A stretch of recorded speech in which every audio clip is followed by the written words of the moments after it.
Welcome to the Tech Egg. Don't get scrambled. Enjoy the video. In this video, I will show you how to cook tur dal. Start with the basics of preparing your dal.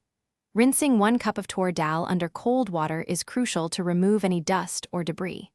Then, soak the dal in about 3 cups of water for at least 30 minutes. This simple step significantly reduces cooking time and ensures a wonderfully soft and consistent texture for your delicious meal. Now, let's cook the dal. Transfer the soaked dal to a pressure cooker with 3 cups of fresh water. Add about 1/2 teaspoon of turmeric powder and a pinch of salt to enhance the flavor. Cook on high pressure for 3 to 4 whistles, then allow the pressure to release naturally. This method ensures the dal becomes perfectly tender and ready for tempering. The tadka is where the magic happens. Heat 2 tablespoons of ghee or oil in a small pan. Add 1 teaspoon of mustard seeds and let them splutter. Then, stir in 1/2 teaspoon of cumin seeds, a pinch of asafoetida, and 2 dried red chilies.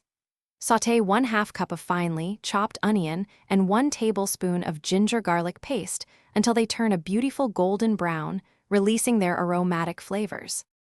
Almost done, carefully pour the aromatic tadka directly into the cooked dal. Stir everything together gently to ensure all the wonderful flavors are well combined. Garnish your delicious dal with about 2 tablespoons of fresh, chopped cilantro for a bright, fresh touch.